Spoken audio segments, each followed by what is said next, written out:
Ser podcast.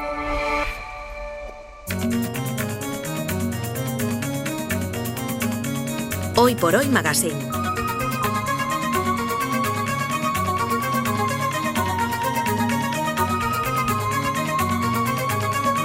Ser podcast. Parlami dell'esistenza di mondi lontanissimi, di civiltà sepolte, di No se han llevado el Nobel todavía, pero eso sí, no han dejado de investigar a ningún premiado. No se les olvide que nuestros excelentísimos señores ministros de Ciencia y Tecnología son Nuño Domínguez y Jaime García Cantero. Muy buenos días a los dos. Muy buenos días. Claro, el jueves pasado estábamos aquí, que era el día previo a que conociéramos el Premio Nobel de la Paz, y decíamos, no se lo van a dar.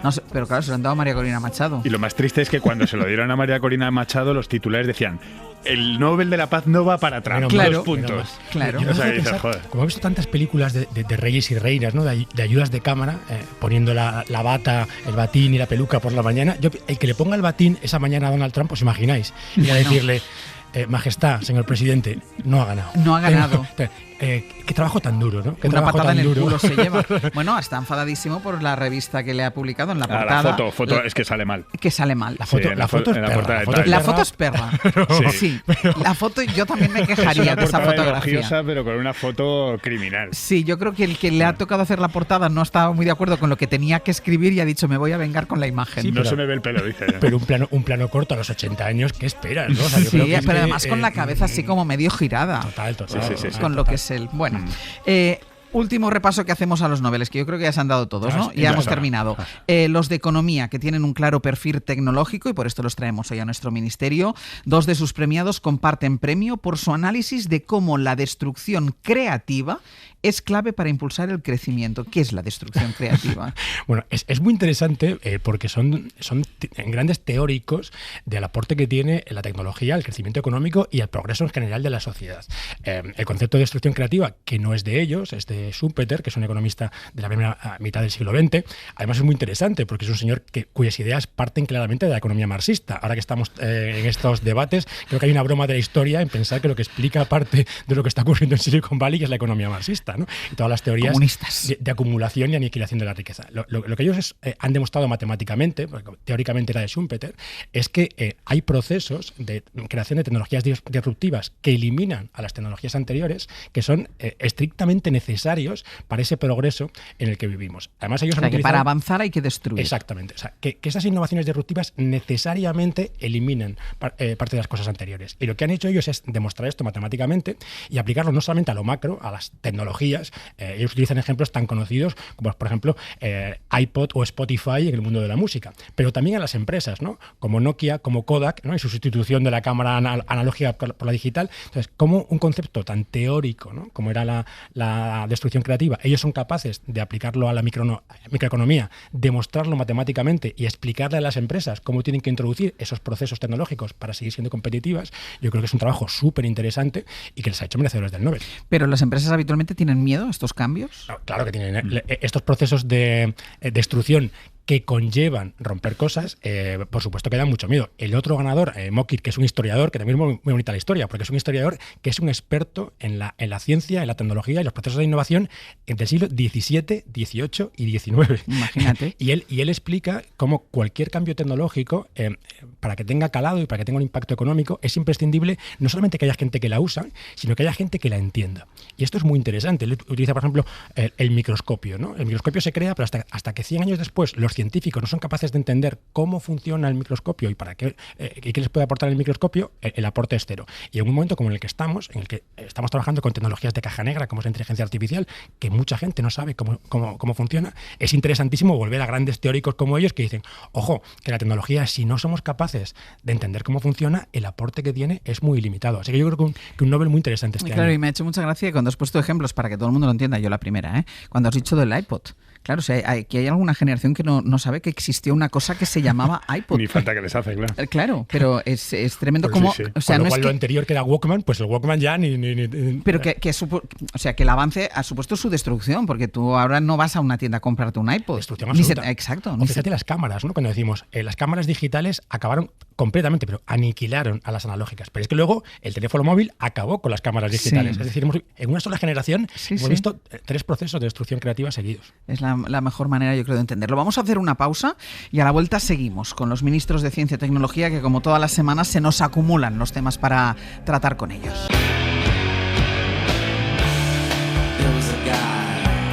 Hoy por Hoy Magazine.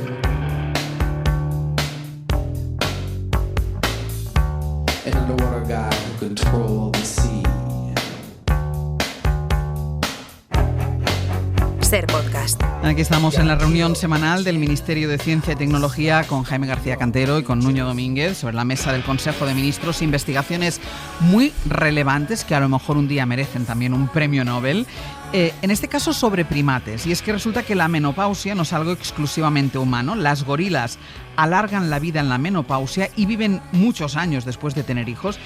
Al final esto también demuestra, niño, que no somos tan distintos. Eso es. O tan distintas en este es caso. Otra de las cosas que creíamos que eran específicas de nosotros, de los humanos, que se caen, ¿no? Porque resulta que las gorilas también viven muchos años. Después de haber dejado de ser tener fértiles, capacidad, sí. Eso es, después de ser fértiles, y también se había visto en chimpancés. Esto lleva a otros estudios previos que también han visto lo mismo en, por ejemplo, ballenas orcas, por ejemplo. Y el papel de estas orcas menopáusicas, que yo prefiero, o sea, que muchos científicos directamente las llaman abuelas, es de cuidar a las crías mientras, por ejemplo, sus padres se van a cazar.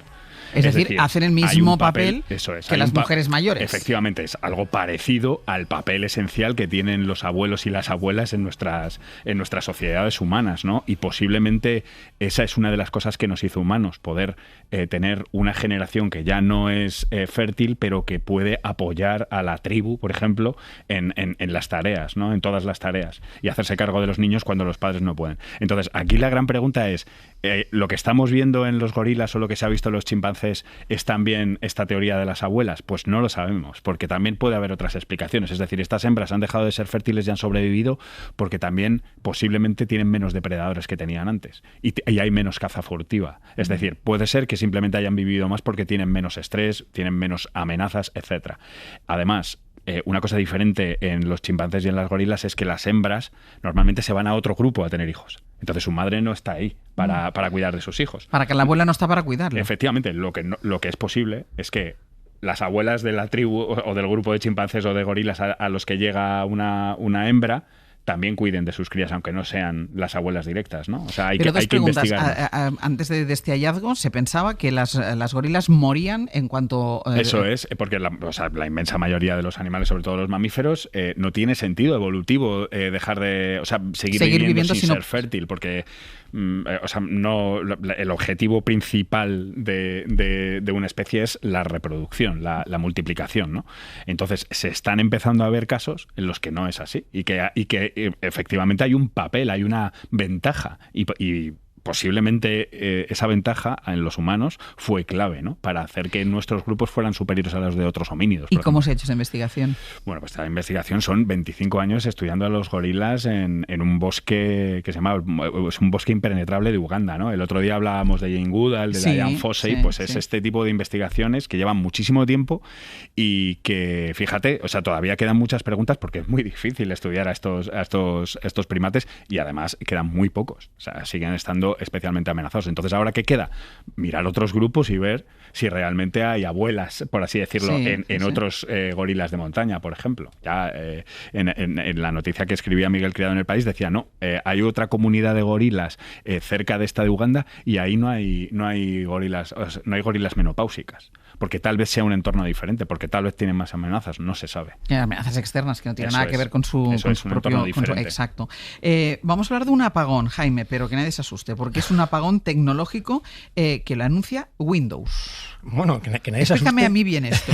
Que nadie se asuste o sí. El tema es que el Windows 10, que es el sistema operativo que muchas de las personas que nos están escuchando lo tienen, aunque a lo mejor no lo sepan, porque cuando compraron el ordenador venía con Windows 10, es un sistema operativo de 2015 al que Microsoft ha dejado morir el martes pasado. Es decir, ya no va a actualizarlo nunca más, ni va a darle soluciones de seguridad, ni va a tener ningún servicio de soporte, con todos los riesgos que esto conlleva. Pensemos que las vulnerabilidades se descubren todos los días y si el fabricante no es capaz de poner un parche, pues estás completamente expuesto.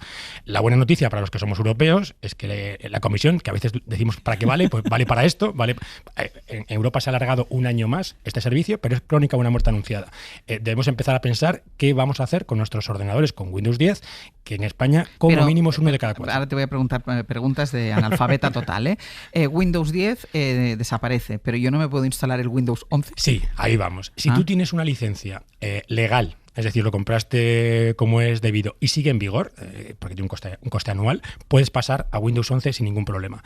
Sin ningún problema, vamos a decir, de licencia, porque hay otro problema, que es que Windows 11 consume muchos más recursos que Windows 10. Es decir, un ordenador que servía para Windows 10 puede no servir para Windows 11. Este es el secreto porque a Windows y a toda la industria le interesa este tipo de cambios, porque te fuerzan a comprarte un ordenador nuevo. Entonces, ojo, porque sobre todo si esperas mucho, puedes encontrarte que el día que quieras migrar tu ordenador no valga y tengas que comprarte uno nuevo, que es un poco lo que están criticando todas las organizaciones de consumidores, ¿no? Porque yo si tengo un ordenador, sea todo lo antiguo que sea, si a mí me funciona y cumple con su servicio, porque simplemente porque alguien externo decida que va a dejar de dar soporte, tengo que pasar a un sistema operativo esto se llama siguiente. obsolescencia, ¿no? Lo hacen obsolescencia. Es un ejemplo de libro de o sea, no hay ninguna programada. Necesidad de cambiar de Windows, pero nos hacen cambiar de Windows. Lo que explica Microsoft es decir, yo llevo 10 años con este sistema operativo, he sacado versiones posteriores, no puedo mantener infinitamente tanto producto, ¿no? Yo para centrarme en los nuevos productos tengo que destruir los de antes. Volvemos a la destrucción creativa del principio. Ese mensaje yo creo que es importante. Ellos dicen, para dar respuesta a las necesidades que hay hoy, también desde el ámbito de la seguridad, hace falta cambiar todo esto, pero es verdad que este cambio forzoso al que obligamos es delicado. Y esta prórroga en Europa es solo para los particulares. El que tenga una licencia de empresa, por pequeña que sea la empresa, desde el martes está completamente desprotegido. Y una pregunta, aunque para particulares se prolongue durante un año, tengan la gente que utiliza Windows tenga un año de margen, ¿ahora se puede empezar a hacer algo para hacer la migración, para hacer el cambio? Puedes pasarte al 11. Si tu ordenador, por lo que sea, porque no tiene capacidades, no puede pasar al 11, hay soluciones intermedias. Podrías irte a una beta de Windows 11. Es verdad que hace falta un conocimiento un poquito más avanzado. Y si no... sabes que tienes que comprarte un ordenador. Bueno, una solución que mucha gente no piensa, pero que es así, que es salir del entorno Microsoft. Hay otros fabricantes que hacen sistemas operativos abiertos y gratuitos. El más conocido, hemos hablado aquí muchas veces, es Linux. Puedes irte a Linux. Esta misma mañana puedes bajar del sistema operativo de Linux y seguirás trabajando de una manera muy parecida, solo que en un entorno que no es de una compañía, sino que es un entorno abierto de una comunidad. ¿Y es menos seguro? No es menos seguro. Yo creo que Microsoft ha insistido mucho en esto, ¿no? En el mensaje de la seguridad. La diferencia es que Linux está basado en una comunidad, mientras que Windows está basado en una empresa. Es un poco más conceptual que de métricas concretas. La seguridad te la da una empresa o te la da una comunidad. Hay mucho también de tu visión en torno a esto. Y por ejemplo, con Linux puedes utilizar cosas de Microsoft tipo correo, Outlook o... Claro, esa es un poco la duda que teníamos. Es que está tan interesado con el tema que hasta parece que está en el bar ahora mismo. Totalmente. Se ha alejado del micrófono. Me pongo el gorro de consumidor. Como yo, ¿qué te crees que hago? A ver, este era uno de los problemas históricos de Linux, ¿no? Que antes la compatibilidad estaba muy poco lograda. Hoy no. Hoy hay versiones de Linux y hay software construido sobre Linux que te puede dar soluciones de compatibilidad. Lo que pasa es que es verdad que los productos de Microsoft, además de Windows, todo lo demás, la ofimática, necesitas una licencia. Si no tienes contraseñas constantemente. Claro, si no tienes esa licencia, hay productos de software libre sustitutivos de todo esto. Hablando de lo que cuesta el cambio de ordenadores, para todos aquellos que se tengan que ver en esa tesitura cuando vean que no pueden funcionar con el Windows 11, lo que vale el imperio cripto de la familia Trump, que no deja de crecer. Bueno, esto es... yo creo que hay tantas cosas distópicas en el mundo Trump que esto ya nos parece una estupidez, ¿no? Pero Donald Trump acaba de regular a favor de las criptomonedas, eso que él históricamente estuvo en contra de ellas, acaba de regular como una cosa que nos parecería aberrante en cualquier otro sitio, que es que una parte importante de las donaciones a su campaña vienen del mundo cripto, lo cual parece que sugiere cierta incompatibilidad, pero sobre todo es que, como sabemos, él ya en campaña lanzó una criptomoneda, la Trump, porque aquí todo tiene que tener su nombre, y a partir de ahí su familia no ha dejado de hacer negocios en el mundo cripto. Aparte de la Trump, tienen otra stablecoin, o sea, tienen otra emisión de moneda diferente, están montando un fondo basado en criptomonedas, y a diferencia de Milei, que todo lo que recomienda se va a la ruina y su cripto no vale, ¿al carajo? No vale nada, se va al carajo. Trump, o sea, que da igual. Se va al carajo. Las inversiones en cripto de la familia Trump son absolutamente millonarias, te diría 1.000 millonarias. Es verdad que hasta que sacas el dinero de las cripto no sabes cuánto tienes y las oscilaciones son brutales, pero como de la nada, porque eso sí que es absolutamente de la nada, han creado un negocio 1.000 millonario con leyes que tú mismo te estás haciendo, es un escándalo absoluto. Un escándalo absoluto. Entonces ellos están forrados de dinero. Sí, ellos estaban ya forrados de dinero y ahora van a estar muchísimo más forrados de dinero. Te digo, sobre todo con este mundo de las cripto, con esta virtualidad de las cripto, que es que el valor inicial era 0, pero 0.0. Y de 0.0 han pasado a un negocio 1.000 millonario en cuestión de menos de un año. Un tratamiento, desarrollado por la Universidad de California y en el University College de Londres, que ha logrado restaurar las defensas, esta es una noticia magnífica, a las defensas a 59 niños con una enfermedad de esas denominadas raras, ¿no? Una enfermedad genética. Es una terapia experimental que salva vidas ya. Que ha salvado vidas y más que eso, que ha curado una enfermedad genética incurable, ¿no? Porque llevan 10 o hasta 12 años sin enfermedad. Algunos de los niños fueron tratados hace 12 años y siguen sin haber tenido signos de esta enfermedad, que básicamente lo que hace es les ha desaparecido la enfermedad. Tu sistema inmune. Por ahora sí, claro, los médicos son muy cautelosos, dicen que no estarán curados hasta que no vivan toda la vida sin volver a sufrir la enfermedad, pero parece, o sea, la noticia que hay dentro de esta noticia es eso, el tiempo prolongadísimo de no recaída, y sobre todo que ha curado al 100% de los tratados, o sea, es muy interesante. ¿Que es una enfermedad que afecta a cuántos niños? Es una enfermedad muy rara, afecta a 5 niños de cada millón, y este es el gran problema de este asunto, que hay tan pocos pacientes que las empresas que se intentan meter en esto para hacer tratamientos comerciales los abandonan. Bueno, esto es una siempre de las reivindicaciones de los familiares y de los afectados por enfermedades raras. A nivel mundial podemos estar hablando de cientos de miles, incluso de millones de afectados de enfermedades raras, pero claro, localmente no hay tantos. Y estamos hablando de tratamientos que pueden llegar al 1.000.000 de euros. Entonces, claro, desde el punto de vista comercial es muy, muy arriesgado, es muy poco rentable para las farmacéuticas. Y esto ha hecho que en algunos casos haya farmacéuticas que lo hayan lanzado y se hayan retirado. Se han echado para atrás después. Efectivamente, hay una terapia similar que se desarrolló en Italia y que ahora se está manteniendo, sobre todo con fondos de donaciones de la gente. De los afectados, prácticamente. No, de los afectados y de un maratón en televisión. Sí, claro, no me refiero. Habitualmente suelen ser promovidos por los propios afectados. Efectivamente, y en el caso de estos niños, que sobre todo es un tratamiento que se ha desarrollado en Estados Unidos y en Reino Unido, está por ver si va a poder tener continuidad, si van a poder tratar a más. ¿Porque el tratamiento en qué niños. consiste? Bueno, el tratamiento básicamente es esta enfermedad que se llama ADASCID, sobre todo es popularmente conocida como el niño burbuja, ¿no? Por aquella película de Travolta que no podía salir porque por las infecciones, etcétera. Bueno, estos niños no viven en burbujas, pero viven en casa, o sea, están recluidos en casa. Los padres tienen que tener muchísima higiene antes de tocarlos, de besarlos, porque le pueden pasar cualquier infección bacteriana, de hongos, etcétera, que los pueden matar, literalmente. De hecho, la esperanza de vida es muy poca. Entonces, lo que hacen es, esto se debe a una mutación muy concreta, a varias mutaciones. Entonces, usan un virus como vehículo para llegar a sus glóbulos blancos previamente extraídos de su médula ósea, les quitan esa mutación, la eliminan y los vuelven a infundir. Y los resultados son alucinantes, porque además estas células tienen obviamente capacidad de mantenerse en el cuerpo y de reproducirse durante años, con lo cual es muy prometedor y muy peligroso, ¿no? De pensar que esta gente, las personas que sufren estas enfermedades, están en manos de una industria que no puede responder. Claro que no apuesta por ello porque no tiene beneficios. Eso es. Es así de sencillo. Eso es. Un hallazgo en el mismo sitio en el que hace un año se demostró que hace 1,5 millones de años ya convivíamos pacíficamente entre especies humanas. Han encontrado ahora la mano fósil Voy a ver si lo digo bien.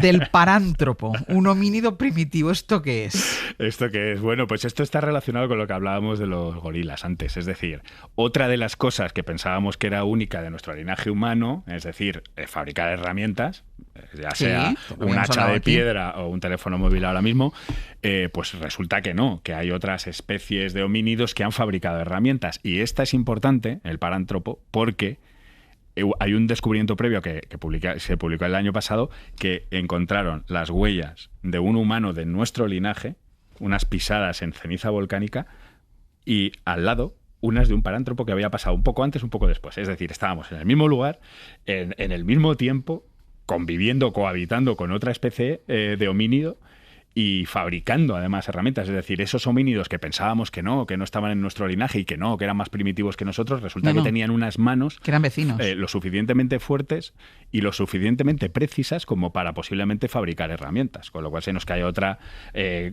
característica de nuestra humanidad, ¿no? Pero también nos hace ver que estamos ante la evolución, es decir, son pruebas y errores. Algo tendrían esos parántropos para que ellos se extinguieran y nuestra línea evolutiva sí que siguiese adelante. Pensemos en la teoría de las abuelas. Esa es una posibilidad, ¿no? Claro. Y una última cosa que no tenía prisa, pero que me he acordado ahora, sobre la inteligencia artificial. Ayer contó Jordi Fàbrega que Walmart va a empezar a introducir la inteligencia artificial en la compra. ¿Lo has leído esto? Es que me parece una maravilla. Claro, no. Cuando hablamos del buen uso de la inteligencia artificial, yo ahí dije, bueno, este es el uso doméstico de la inteligencia artificial. Ojo, hay que tener también el agente que lo hace, porque Walmart es una empresa muy delicada. Ya sabemos los problemas que tiene Walmart, sobre todo con sindicatos y cómo trata a sus empleados históricamente. Pero es verdad que este es uno de los usos en los que podríamos ver en nuestra cotidianidad un uso tremendamente amable de la inteligencia artificial, que es ayudarte a hacer la compra. Porque yo creo que ninguno somos tan originales para hacer la compra. No hace falta mucha sofisticación. Lo que nos contabas es, necesito yogures. Digo yogures porque es lo que tengo yo en celular. Necesito yogures y te hace la búsqueda del supermercado en el que el yogur está más barato. Incluso cuando me he tenido que comprar una aspiradora. Y o sea, cuando escuché la noticia ayer, estaba pensando en eso. Digo, joder, macho, claro que te digan, mira, por este precio, la mejor aspiradora es esta, no sé qué. Pero hay una empresa estonia que desarrolla agentes negociadores. Es decir, son inteligencias artificiales que tú las sueltas para que negocie el precio. Tú imagínate. O sea, no solamente... Claro, como subasta, ¿sí? Claro, está más pensado para entornos corporativos, pero esto llegará al mundo del consumo, ¿no? O sea, que este agente busque los yogures donde más baratos estén, y depende de cuántos yogures compres, si eres un gran consumidor de yogures, puedes hasta negociar. De todas formas, voy a decir una cosa. Con la aspiradora te la has comprado por internet. Me la he comprado por internet, he tenido es que ahí está el tema. No, está ahí el tema. Pero si tú vas a un buen... Claro, que es el problema Walmart es que ya... compra física. Claro, es que ya... buen vendedor. Claro, que es lo que teóricamente tienen que ser los buenos vendedores. Volver a la inteligencia humana. ¿No? Me recuerdo haber ido y dice, es que yo hay cosas que necesito verlas, entonces necesito una lavadora, y que haya ahí la persona que sabe de qué van las lavadoras y que te recomienda. El problema es el tiempo. Ese es el problema. Con inteligencia artificial, otra de las noticias es que ayer anunció OpenAI que ellos también iban a hacer contenido para adultos con inteligencia artificial. ¿Os acordáis que la semana pasada decíamos, Elon Musk ha sido el primero que ha dicho, yo me la juego y lo hago? Pues OpenAI, Sam Altman también ha dicho que va a hacer contenido para adultos. Chicos, hasta la semana que viene. Hasta la semana que viene. Hoy por Hoy Magazine.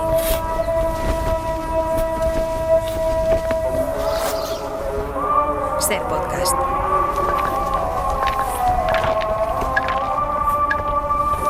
Imaginen que estamos en una excavación arqueológica en Egipto, ¿eh? Venga, echen a volar la imaginación, que yo me pongo ahora a ello. Imaginen que estamos en Luxor, por ejemplo, donde el sonido de las palas y de los pinceles se funden con la llamada a la oración.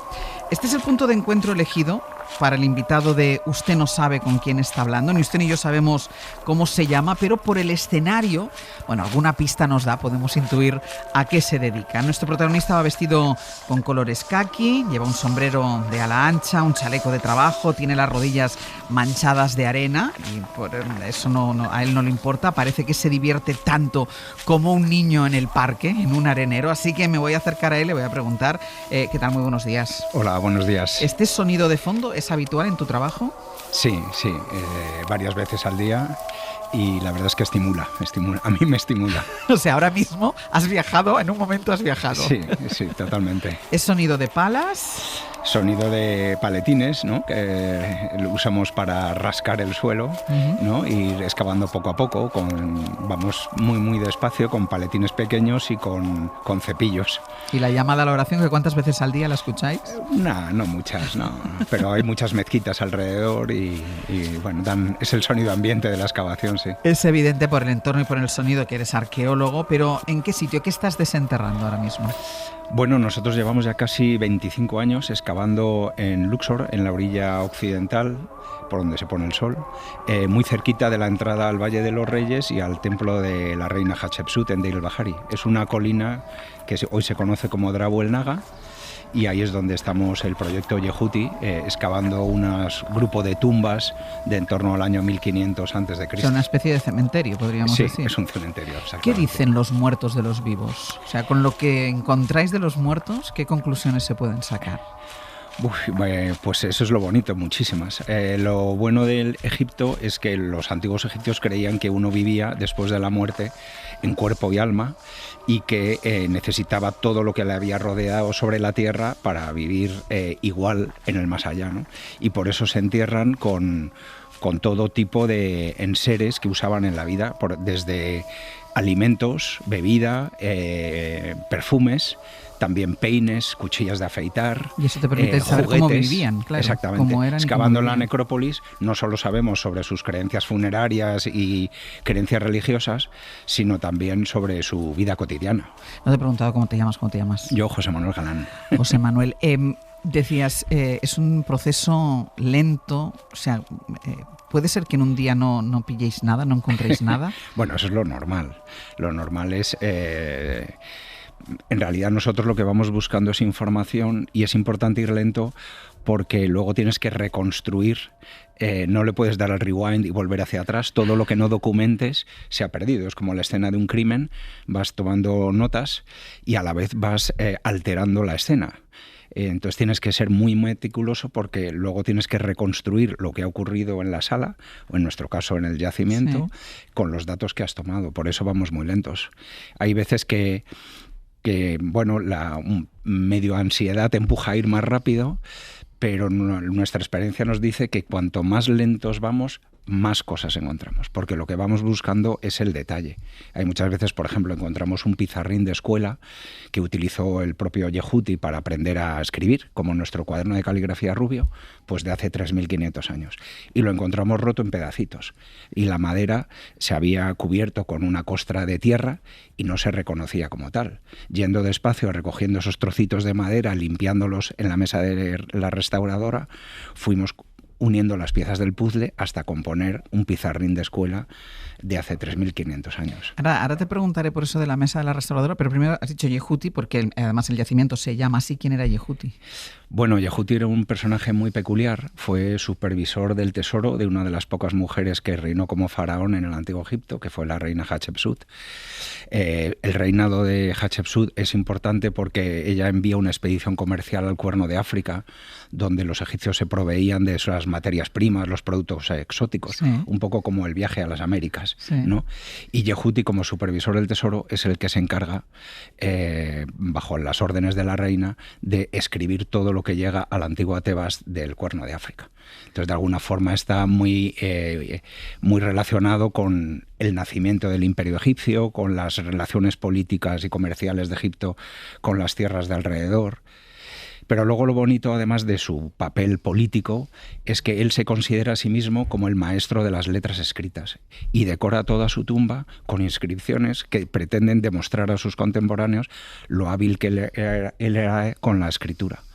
Y todas las paredes son como un libro abierto, y entonces tenemos un currículum vitae, todo lo que él hizo para la reina Hatshepsut, al otro lado un himno al dios Amon-Ra. Y todo esto es lo que habéis ido encontrando. Sí, eso es una de las muchas cosas, es la tumba de Yehuti, claro. Claro, porque además uno piensa, siempre en la arqueología piensa en las momias, pero claro, tú me estás hablando hasta de pequeños objetos, pues eso, de una pizarra, me decías. Claro, lo bonito de la excavación, que hay que tener un poco de suerte, es que hemos ido encontrando cosas muy peculiares, muy distintas. Por ejemplo, hace unos años encontramos un jardín funerario. A la entrada de una tumba había una estructura de barro y adobe que se había utilizado como un jardín hace 4.000 años, con la suerte que en cada uno de los cuadraditos en que se divide el jardín conservaba las semillas y los restos botánicos de las plantas. Entonces tenemos cilantro de hace 4.000 años, una especie de cucurbitácea como un melón no dulce que consumían mucho los antiguos egipcios, tenemos flores de la familia de las margaritas, de las Asteraceae,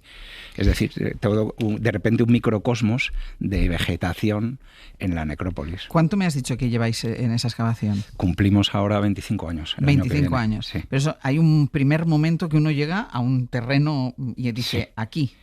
Bueno, sí, exactamente. Cuando empezamos, a mí me llamó la atención precisamente por la figura del tal Yehuti. Su tumba se conocía desde hace años, pero por problemas estructurales nunca se había investigado dentro. Y nosotros, un poco naif, pensamos que seríamos capaces de resolver ese problema y así fue. Y empezamos, nos concedió el gobierno egipcio ahora la iba a tumba. preguntarte eso, claro, pero yo hago preguntas de alguien que no sabe nada de esto. Entonces tienes que pedir permiso, entiendo, al gobierno. Tienes que pedir permiso, te lo conceden si creen que eres la persona adecuada y entonces empiezas a trabajar. Y entonces con todo lo que se encuentra, eso pertenece a Egipto, al gobierno de Egipto. Claro. Nosotros tenemos ahora, por ejemplo, al otro lado del Nilo, en el Museo de Luxor, tenemos una gran vitrina de unos 14 metros con las cosas más significativas que hemos ido encontrando. Desde ramos de flores al pizarrín de escuela que te he mencionado antes, sí, arcos y flechas, un collar con probablemente el testimonio más antiguo de vidrio que llevaba una chica de 15 años. Tenemos un juego de Senet, que es como nuestro juego de ajedrez, sí, que usaban los egipcios. Y tú llevas desde el principio en esta excavación. Sí, yo fui el que comenzó, el loco de la colina. Y entonces, ¿tú para quién trabajas? Yo soy profesor de investigación del CSIC, del Consejo Superior de Investigaciones. O sea, a ti te paga, estas excavaciones científicas te las paga el CSIC. O sea, no, tu trabajo te lo paga el CSIC. Mi sueldo sí, y mi despacho también. Pero cada campaña tengo que buscar, parte de mi trabajo, por eso estoy aquí, me he vuelto del Cairo hace 3 días, es para buscar dinero para la próxima campaña, que es ya en enero. Y las arcas están vacías. Entonces buscáis como patrocinadores, lo mismo. Sí, yo sé, Yehuti es el tesorero de la reina Hatshepsut y yo soy el tesorero de... ¿Y qué se te da mejor, conseguir patrocinios o excavar? Bueno, espero que excavar. Espero que excavar, pero cada vez cuesta más conseguir fondos por distintas razones y bueno, por desgracia le tengo que dedicar mucho esfuerzo que le quito a la propia investigación. Y por parte porque al fin y al cabo esto es riqueza para Egipto, por parte de Egipto nos llega dinero. Bueno, la relación se establece como una especie de cooperación internacional. Nosotros ayudamos a Egipto a no solo excavar, sino a restaurar los monumentos. En el año 2023 abrimos al público las tumbas de Yehuti y Geri y parte del yacimiento, que cualquier visitante ahora que vaya a Luxor puede verlas. Ver, ¿no? Y es un poco la aportación que hacemos nosotros, o España a través de mí, sí, al patrimonio mundial que es el patrimonio de Egipto. ¿Y cuánto tiempo pasas en Egipto y cuánto tiempo pasas aquí? Pues la excavación dura relativamente poco, son 2 meses, enero y febrero, pero es que en esos 2 meses conseguimos tanta información que luego no nos da tiempo casi a digerirla el resto del año. Entonces no podemos excavar más porque nos atragantaríamos. O sea, estáis 2 meses sobre el terreno y después procesando todo lo que... O sea, ahora estamos preparando la publicación científica del jardín que descubrimos hace más de 5 años. Pero es que luego la investigación es lenta. Los arqueobotánicos tienen que identificar las semillas, el especialista en polen, que recogemos también polen, tiene que sacar el polen de la tierra e identificarlo. Los geólogos encuentran huellas de lluvia y que nos permiten conocer un poco cómo era el medio ambiente hace 4.000 años en Egipto. Es decir, hay... ¿Y por qué enero y febrero? Porque climatológicamente es la mejor época. Sí, bueno, es cuando hace menos calor y los profesores de universidad pues es cuando tienen un paréntesis que pueden aprovechar para venirse conmigo. Y 25 años... ¿hay trabajo, o sea, o se pueden encontrar cosas durante 25 años más? ¿Cuándo uno pone fin a una excavación? Cuando se queda sin dinero. Espero que eso no sea. Quiero decir, cuando rascas y ya no encuentras nada. Bueno, o sea, nosotros tenemos como una especie de parcela que son como unos 1.000 metros cuadrados y lo bueno es que es una colina muy peculiar porque estamos enfrente del templo de Karnak y la densidad de tumbas es más grande que en otros lugares. Y todavía nos queda mucho por excavar. Ahora, por ejemplo, tenemos indicios de que tenemos las pirámides de adobe de los reyes de la dinastía 17, por ejemplo. Son pirámides hechas en adobe que probablemente fueron arrasadas, pero vamos buscando, digamos, la base. La base que nos permita luego entender cómo se urbaniza la necrópolis, porque tenemos tumbas de la familia real y de la élite del año 1600 a.C., pero los pozos y las capillas de adobe tienen unas orientaciones muy raras, sí, y creemos que se orientan en función de las pirámides de los reyes bajo los cuales viven. Entonces, para entender un poco cómo se va creciendo la necrópolis, cómo se va urbanizando, nos interesa encontrar, aunque solo sea la base de esas pirámides. ¿Tenemos indicios? Porque habéis encontrado algo. Bueno, porque hay un papiro del año 1000 a.C. que se llama el papiro de los robos de tumbas, ¿no? Que los sacerdotes de Amón atrapan a una serie de ladrones, les investigan y luego ellos hacen una revisión de las tumbas reales para ver cuáles han sido robadas y cuáles no. Y a través de ese papiro podemos deducir que hay 2 tumbas reales en nuestra zona que no se han encontrado, con 2 pirámides.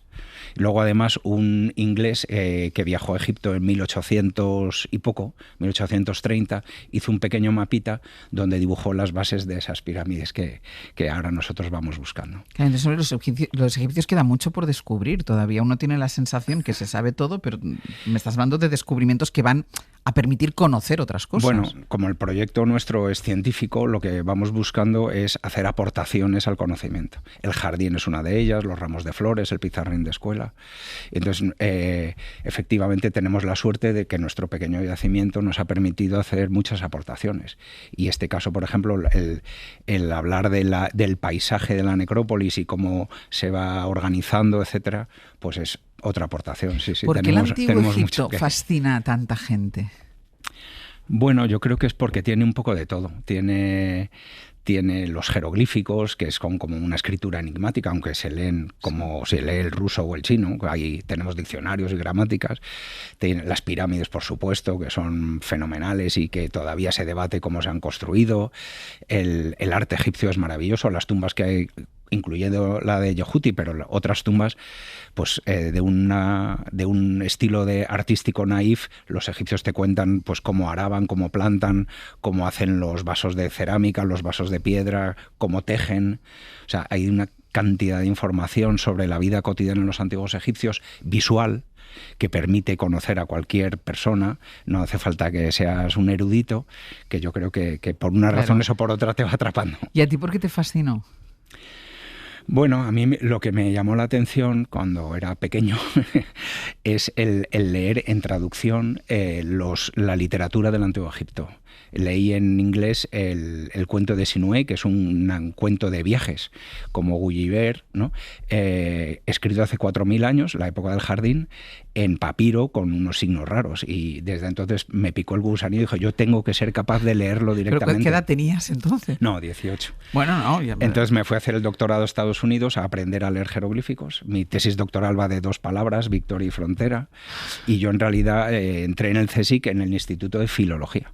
Lo que pasa es que luego tú entraste por los jeroglíficos. Sí, para ayudar a impulsar la egiptología en España, pues empecé este proyecto arqueológico que tiene inscripciones. La tumba de Yehuti está enteramente escrita, pero la arqueología, al ser un trabajo en equipo, permitía, yo creía y sigo creyendo, permitía pues ayudar más a desarrollar la egiptología que en España no había. ¿Qué satisfacción produce el encontrar algo? Yo que sé, a lo mejor encontrar la última maderita de ese pizarrín que me estabas diciendo. Bueno, eso es sería un subidón, pero lo que normalmente cuando te preguntan esta pregunta, pues es mucha responsabilidad. O sea, normalmente, como tienes que documentarlo todo y lo que no documentes en su momento se pierde, casi lo disfrutas más contándolo que en el momento. En el momento, pues claro, tienes que documentarlo todo, fotografiarlo todo. Ahora se utiliza la fotogrametría, se dibuja. Luego, si es en el caso, por ejemplo, encontramos un ataúd, no sabes si se te va a deshacer en pedazos cuando lo levantes, porque no sabes cómo está la madera realmente. Entonces intervienen los restauradores y hay cierta tensión, ¿no? Hasta que luego la pieza está en el museo, no descansas. Porque la técnica son 25 años, que 25 años son unos cuantos años. ¿La técnica ha cambiado o tenéis más herramientas, más facilidades? Claro, ahora por ejemplo ayer tuve una reunión con la empresa Proskene, que ellos son los que nos ayudan a escanear todo el yacimiento y así hacemos un modelo 3D que luego podemos utilizar para muchas cosas. Entre otras cosas, por ejemplo, con motivo de los 25 años vamos a hacer una exposición en el Museo Arqueológico Nacional el año que viene, en noviembre, ¿no? Con fotografías, vídeos, 3Ds, y vamos a hacer una maqueta gigante del yacimiento y para eso nos viene bien todo el escaneo, ¿no? Pero también hacemos fotogrametría. Luego, por ejemplo, con el vidrio que te contaba antes de pasada, tenemos el testimonio de vidrio más antiguo de Egipto, en un collar de una chica de 15 años que vivió en torno al año 1700. ¿Cómo sabemos que es vidrio? Porque lo hemos analizado con una máquina XRF, que se llama, Sí. que te permite sacar la composición química sin tocar la pieza. Entonces, esa es la prueba científica de que es vidrio, aunque ya lo sabíamos porque se veían burbujitas dentro. Tuvimos la suerte de que al proyecto se nos unieron 2 especialistas del Monte de Piedad de Madrid, que son especialistas en tasar Claro, en las los joyas, empeños, claro, tasar, que la gente va a tasar el oro, sí. pero también en tasar las piedras preciosas. El collar estaba compuesto de amatista, turquesa, cornalina y estas 8 piezas de color azul traslúcido que ellos vieron que era vidrio, pero necesitábamos la prueba científica con la composición química. Entonces, para eso, la máquina de XRF. O sea, que sí que hay tecnología que nos ayuda a investigación científica. Yo porque no soy inversora, pero ahora mismo le daría algo a él para que se lo llevara ya a Egipto y que pudiera continuar el yacimiento, porque para convencer a la gente que tienes que explicarle exactamente todo, o sea, cómo lo haces, qué haces, cómo convences a la gente. Bueno, nosotros somos un proyecto científico, pero a la vez tenemos invertimos mucho en divulgación. Hemos hecho 3 documentales con Televisión Española con Javier Trueba. Tenemos una página web, proyectoyehuti.com, que es fenomenal. Luego tenemos telas, por ejemplo, Zara nos podría patrocinar fenomenalmente bien porque tenemos toneladas de telas. Tenemos jarras de cerveza de hace 4.000 años con el contenido. Mercadona podría también, Mau, exacto, Estrella Galicia, lo que sea. Mau, si tuvieran inteligencia, pues si eso. nos están escuchando, a ver si le dan a eso. Mau Yehuti, o sea... José Manuel Galán, ha sido un placer y de verdad muy interesante. Muchísimas gracias y muchísima suerte. Un abrazo a todos. Hasta luego. Hoy por hoy Magazine.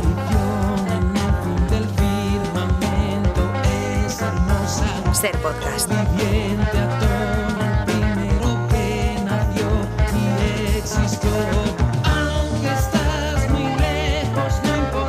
Casi ya lo tenemos hecho. Nos queda 1 horita y poquito.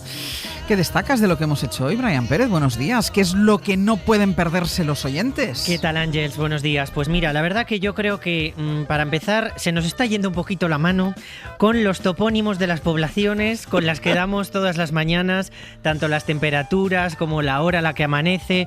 Hoy este es un programa en el que el debate se puede desatar por algo tan magnánimo como... ¿qué es lo primero que hay que hacer al levantarse? ¿Ir al baño o no? Este es un tema. Hoy, de momento, pues les vamos a invitar a ir al baño con los topónimos. En Baños de la Encina, en Jaén, amanece a las 8:25, mínimas de 13 grados y máximas de 26. Por otra parte, es el lugar al que acudes sí o sí todas las mañanas. Bueno, ¿no? Primer sitio no, habrá quien no vaya. Hombre, lo primero es ir al baño y no. No lo sé, bueno, pues gente no sé. En Los Grifos. Bueno, en aquí Madrid, hemos desatado un debate de si es lo primero que hay que hacer, si el café ayuda o no ayuda.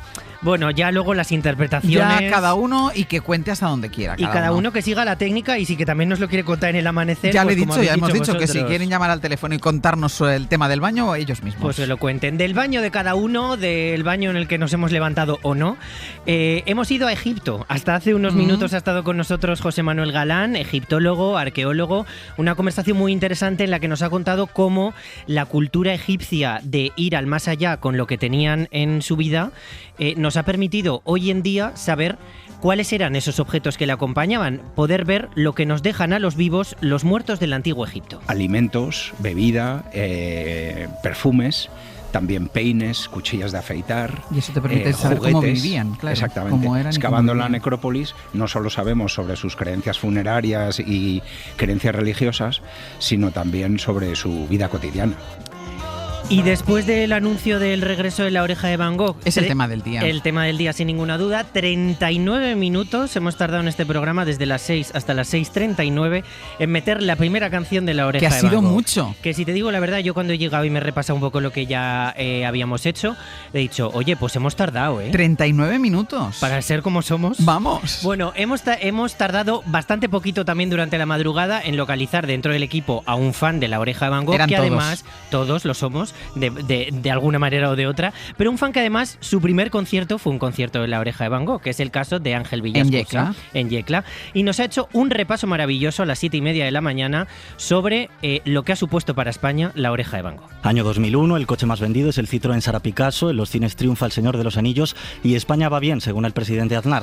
La Oreja de Van Gogh acaba de sacar su segundo disco, El viaje de Copperpot. La inocencia, el romanticismo ingenuo o el pensamiento naif de que todo va a salir bien. Pero en 2007, un año antes de la crisis económica, llega otra crisis. Todo esto nos llevó a una crisis, a una separación, se fue Amaya, llegó Leire, se fue Leire, vuelve Amaya.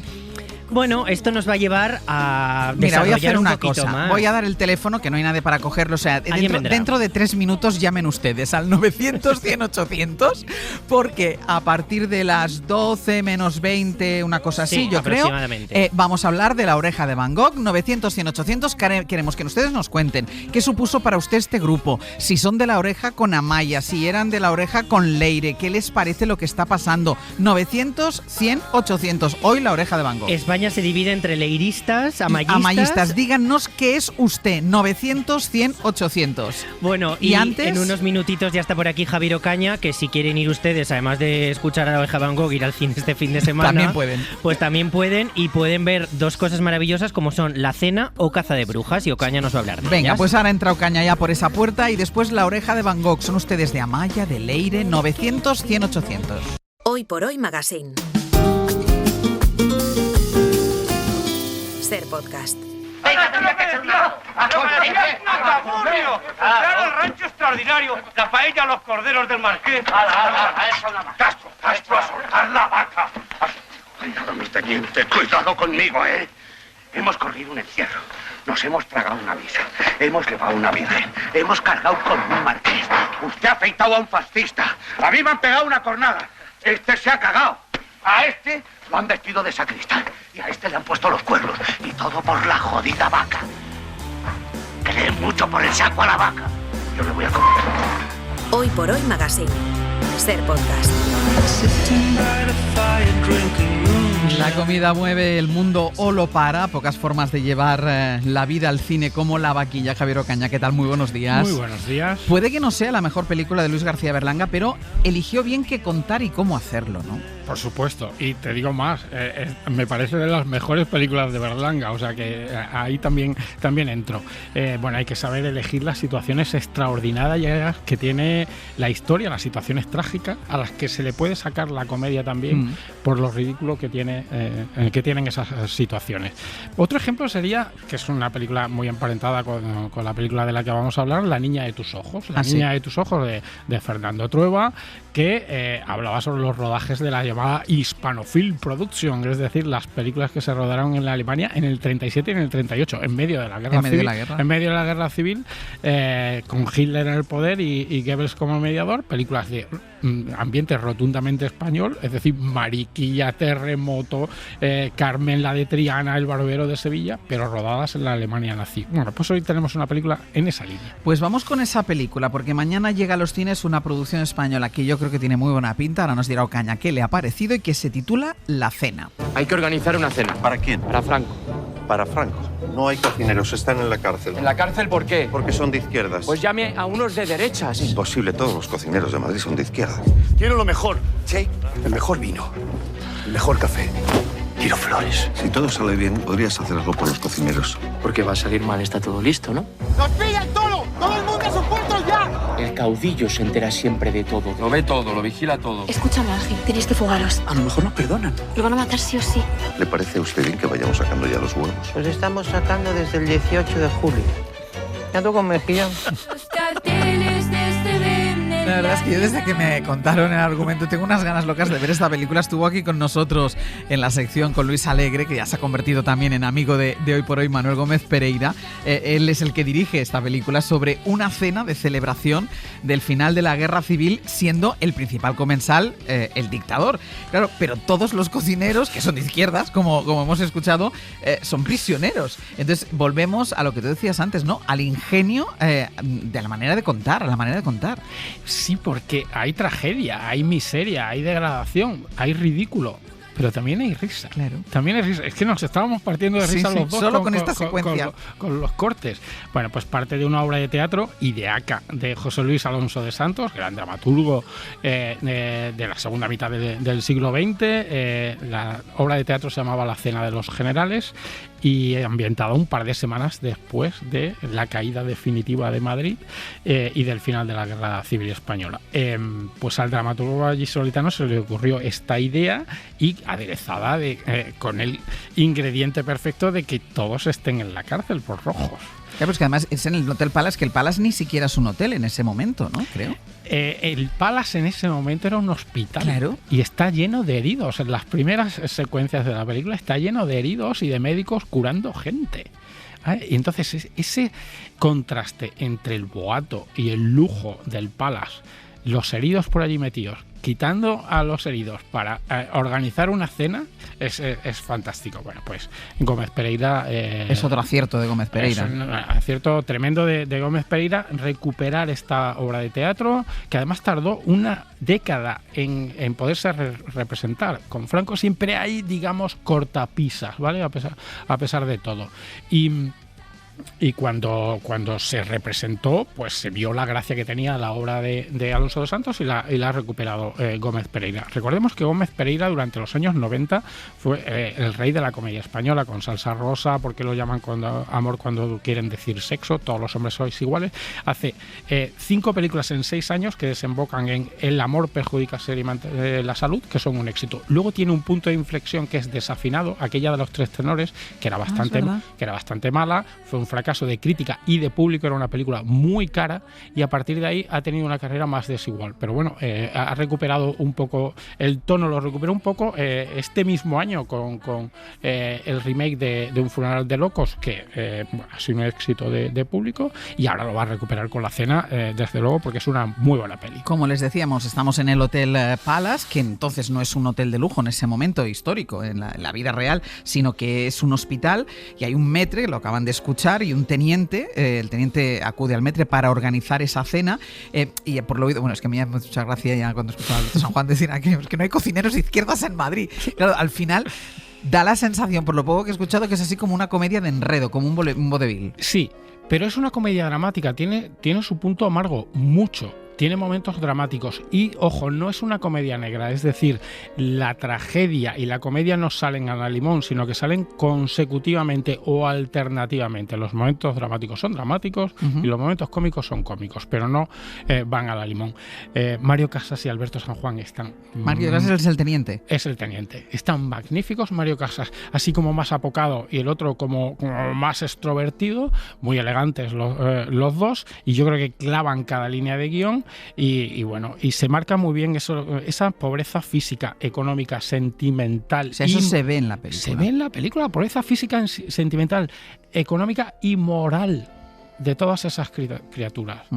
Esa lucha que hay entre los camareros y los cocineros. Los camareros son fachas y los cocineros son de izquierda. Son rojos. Bueno, pues es que está muy bien la peli. ¿Y Franco? El personaje de Franco quizá sea lo único un tanto desaprovechado. No digo que esté mal, cuando sale Franco en la obra de teatro no salía Franco. Aquí han sumado una trama que no estaba en la obra de teatro. Gómez Pereira junto a Oristrel y a Yolanda García Serrano, que son sus guionistas, los guionistas de entonces, de aquellas buenas comedias de los años 90. Y quizá es lo único desaprovechado. Quizá la película va un poquito de más a menos, pero muy poquito, y creo que desemboca bien, desemboca con un gag final que está bien. Bueno, pues... ¿Y es de carcajada fácil o de sonrisa crítica? Es de sonrisa crítica. No creo que aunque se peguen un par de carcajadas, y aquí las es que nos hemos reído solo con este corte. Pegando. Pero no es de continua carcajada. es una película que donde la amargura subyace en todo momento. Y creo que, bueno, eso le pasaba también a La niña de tus ojos, que es una película un poco paralela. Eso le pasa también a algunas de las películas con las que yo creo que entronca muy bien, con Ser o no ser de Lubitsch, aquella película sobre pues ese Hitler de pacotilla, o con algunas películas italianas de los años 50-60 que eran comedias políticas alrededor de la guerra, de Mario Monicelli, de Dino Risi, de Luigi Comencini. Hay 3 películas que me gustan muchísimo: La Gran Guerra, Todos a casa, y otra de Dino Risi, que creo que recuperan esa cosa tan italiana y tan española de la risa del ridículo. Yeah. La risa del ridículo. Pues no se la pierdan, La Cena, desde mañana en los cines, y también podrán ver la provocadora, o al menos eso he leído, nueva película de Julia Roberts, Caza de brujas. Entonces, ¿qué opinas? ¿Sobre qué? De todo. La alumna, el profesor. Me habló de una de sus profesoras favoritas, su mentora. Esta persona no la apoyó mucho cuando se lo contó. Entonces, ¿me vas a explicar qué es lo que pasó? Todo esto parece un puto cliché. Quiere aprovecharse de la actual y frívola época cultural. Antes creía que podía fiarme de mí misma, que podía confiar en mi instinto sobre la gente y sobre mí misma. Pero ahora no estoy tan segura. Te apoyaré en lo que elijas. Una periodista se me acercó. No sabes nada de mí. ¿Y la culpa es...? Tuya. Yo no tengo ninguna obligación de contarte nada sobre mí. Vamos con lo primero, por eso de ir quitándonos cosas. ¿Es la mejor interpretación de Julia Roberts? ¿Qué quieres que te diga? Es que Julia Roberts siempre ha estado muy bien. Está bien. Siempre ha estado muy bien. En comedia, en drama, siempre ha tenido ese pozo de estrella, de rostro, de sonrisa, de actitud para la historia del cine, desde el principio. Y yo creo que aquí le acompaña un muy buen grupo de intérpretes, Andrew Garfield de La Red Social y de Spider-Man, en un papel mucho más mal encarado de lo habitual. Y luego esta chica de la serie de Bear, la serie de los cocineros, Ayo Edebiri, que es la coprotagonista de la historia. ¿Y es tan provocadora como dice la promoción? Sí. Mucho. Sí. Mucho. Que me parece una película importante, me parece una película provocadora, pero no fácilmente provocadora, sino intelectualmente provocadora. Políticamente incorrecta. Es una película sobre temas muy espinosos, lo vamos a ir contando. Y que además esos temas espinosos no los trata con la condescendencia habitual. Por ejemplo, crea la duda sobre una denuncia por abuso sexual, que podría ser falsa. Hacer una película sobre eso ya es políticamente incorrecto. Hacerla, ¿vale? Aunque luego la denuncia no sea falsa, sea verdadera, que no vamos a decir lo que es, porque además en la película no se dice realmente y no se ve en ningún momento. Es decir, no va en la línea recta del Me Too o del yo sí te creo, hermana, ese tipo de frases así. Habla de la violencia de género, habla de la cultura de la cancelación. Entra en la victimización como modo de vida. Lo que no quiere decir que las víctimas de violencia de género estén victimizándose, pero sí de la victimización, no de las... Eso es provocador también. Es muy provocador también. Ahora parece que todo el mundo es víctima de algo, y no hablamos ya de la violencia de género, sino de los grupos desfavorecidos. Y además el abuso del que se habla, o el supuesto abuso del que se habla, es en la universidad. Es en la universidad, está inspirada en un hecho real, en la Universidad de Yale, en Estados Unidos, y además es que es el departamento de filosofía de la Universidad de Yale. Esos son los protagonistas, con lo cual la altura intelectual y filosófica de los diálogos va en esa línea. Además añade la lucha de los profesores por una plaza, los estudiantes de doctorado, porque además el posible abuso sexual es de un joven profesor con plaza, que tendrá Andrew Garfield, que tendrá 40 años, 30 y muchos años, y una joven estudiante de doctorado, y que además él es blanco y ella es negra. Fíjate, por ejemplo, los temas que trata también. Plantea todo lo que es quién manda en las sociedades de ahora. Siguen mandando los hombres blancos, mandan las minorías étnicas, quién ejerce el poder, cómo se ejerce el poder. Hay altura filosófica en que se habla por ejemplo, de la ética de la virtud de Aristóteles. Se habla del panóptico de Foucault, un tema que yo desconocía completamente y que he estado mirando mucho estos días, que es una teoría acerca de los mecanismos de disciplina por el cual las técnicas de las instituciones carcelarias se llevan a la sociedad. Es decir, hoy día puede emparentarse con las redes sociales y con esa especie de policía de la moral que hace que la gente se corte para hacer ciertas cosas, pero no porque lo vayan a detener y lo vayan a llevar a la cárcel, sino porque lo van a acusar a través de esa policía moral y de las redes sociales. Bueno, me parece una película interesante. ¿Quién ha sido que se ha atrevido a hacer esto?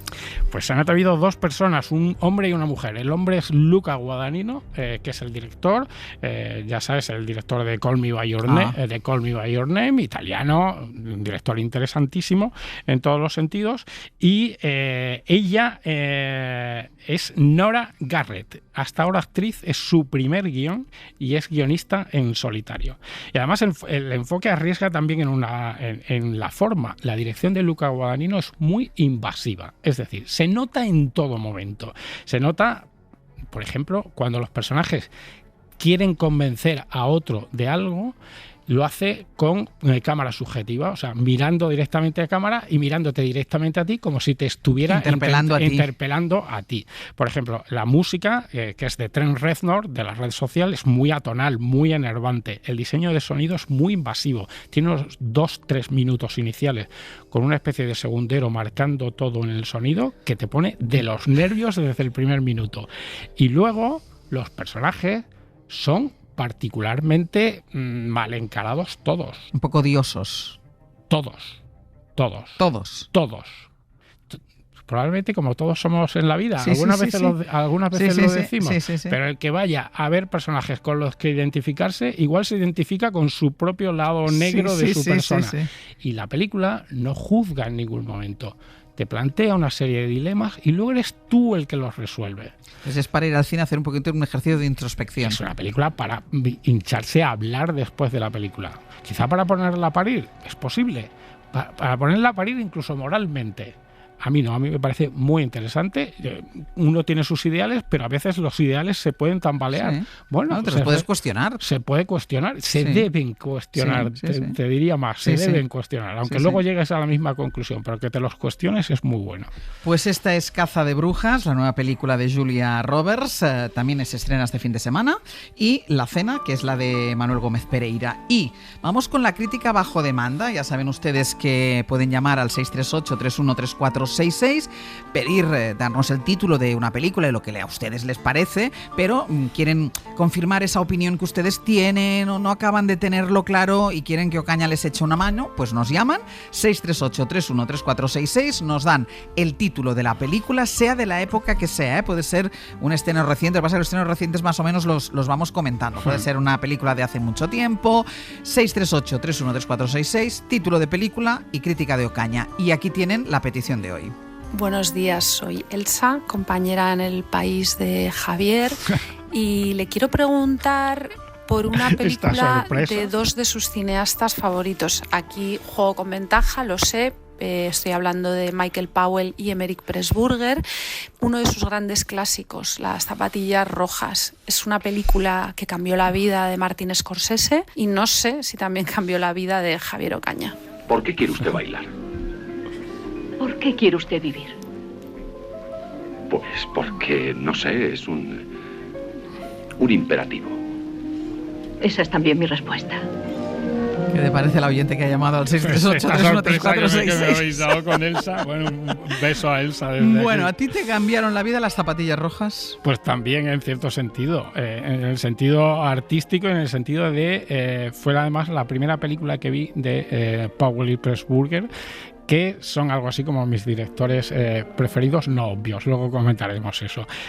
Bueno, esa es probablemente la mejor película sobre la danza y sobre el ballet que se haya hecho, que ha tenido una enorme influencia en el cine de Martin Scorsese, en el cine de Darren Aronofsky, del que hablamos la semana pasada, en Cisne Negro, reconocido por Aronofsky. Es una película visualmente bellísima de los años 40, en color, con una fotografía de Jack Cardiff jugando con los colores, con los rojos y los verdes, alucinante, con, por ejemplo, 17 minutos seguidos de música y de ballet, y que son apasionantes. Y luego, aparte que la música es preciosa, está inspirada en el cuento de Andersen, Las zapatillas rojas, que lo lleva a un punto contemporáneo de los años 40, y se ve muy bien, por ejemplo, que también cómo es una compañía de ballet, que quién es el director y productor, el compositor, el coreógrafo, los bailarines, el escenógrafo, qué hace cada uno, cómo son los egos de cada uno, cómo es esa cosa de no ya vivir en el arte y vivir por el arte, sino vivir interiormente tu profesión. ¿Por qué tienes que respirar? Porque tengo que vivir. Pues yo tengo que bailar para poder vivir, dice el personaje de ella. Bueno, pues... ¿Y por qué te gustan tanto esos dos directores? Bueno, yo suelo decir que son mis directores favoritos no obvios. Los obvios, ¿quién son? John Ford, Hitchcock, Coppola, Scorsese, todos estos, ¿no? Y además son más conocidos por el gran público también. Son mis preferidos también. Pero estos son los no obvios. Bueno, pues son una pareja de directores. Se repartía un poco el trabajo, el guión lo hacía más Pressburger, la dirección la hacía más Powell, de los años 40 y 50. Recomiendo desde aquí no solo Las zapatillas rojas, sino también A Vida o Muerte, Vida y Muerte del Coronel Blimp, Narciso Negro, Un cuento de Canterbury. Todas estas son de los años 40. Se las sabe de memoria, no está mirando el papel. ¿Qué papel ni papel? Y luego en los años 60, El fotógrafo del pánico, que es solo de Powell y que es una maravilla de atrevimiento en todos los sentidos. Cuando yo descubrí a Powell y Pressburger, pues vi un camino. Como siempre digo, esto no se acaba nunca acabas de descubrir ciertas cosas. Cuando los descubrí, bueno, pues hay un camino ahí. Me he pasado décadas buscando todas sus películas, que no son fáciles de encontrar algunas de ellas, hasta bueno, tenerlos en un altar, que los tengo. Pues está claro que le gustó Las zapatillas rojas. Ocaña, hasta la semana que viene. Adiós, y ustedes ya saben, si quieren una crítica bajo demanda, 638-313466. Ahora vamos a hacer una pausa. Hoy no vamos a tener gastronomía, hoy no va a estar aquí Ainhoa Aguirregoitia, porque mañana estamos en Aranda de Duero y nos llevamos a Ainhoa Aranda, que ahí hay mucho para comer y mucho para beber y necesitamos que ella esté ahí, con lo cual los minutos que quedan hasta las 12 de la mañana la vamos a dedicar a lo que sin duda, bueno, la noticia del día, que es el retorno de Amaya, el regreso de Amaya a La Oreja de Van Gogh. Ahora vamos a hablar de ello, pero sobre todo queremos hablar con ustedes y queremos que nos cuenten lo que piensan de todo lo que ha pasado con este grupo, pero sobre todo, si ustedes son de Amaya, si ustedes son de Leire, 900 100 800. Les escuchamos enseguida. Hola, soy Amaya, soy la cantante de La Oreja de Van Gogh. Y yo soy Xavi, el teclista también de La Oreja de Van Gogh, evidentemente. Ellos son la base rítmica, Álvaro y Aritz, y falta Pablo, que es el guitarra, y el pobre está con 39 de fiebre en la habitación, pasándolo muy mal. Hoy por hoy Magazine.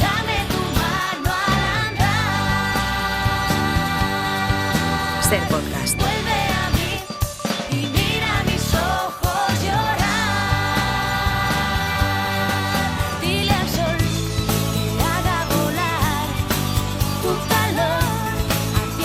Pues así conocimos en 1998 a 4 chicos y una chica con su primer disco Dile al Sol, y a este le hemos dado muchísimas vueltas, le hemos dado 28 vueltas exactamente, tantas casi como su historia. Algo me decía que necesitaba hacer esto, necesitaba tomar esta decisión. O sea, no me he ido en el momento en el que el grupo estaba bajando, no me he ido a cantar canciones de otras personas, ni a hacer versiones de nada, no me he ido para eso. Me he ido para hacer la música que yo sé hacer, para hacer lo que me gusta, porque es algo que necesitaba artísticamente dentro. El sopapo nos unió y dijimos, tenemos que seguir por narices hacia adelante. No queríamos una cantante contratada ni nada así, encontramos a una socia más. Siempre serás bienvenido a este lugar. Son 17 años, en 17 años pasan muchas cosas y a veces se consigue reconducir y a veces no. Me abrazaría al diablo sin duda. Hemos compartido un montón de cosas, hemos hecho discos que van a estar ahí siempre, canciones que vamos a compartir siempre, y la verdad que para nosotros ha sido una etapa maravillosa, ¿no? Y es con lo con lo que nos quedamos. Bueno, las separaciones no suelen ser cordiales, pero lo serán, ya está. Tengo una personita ahí abajo, porque además de que es una música increíble, ella es de aquí, de España, de esta tierra. Está nerviosa porque lleva 2 años sin probar un micrófono, sin subirse a un escenario.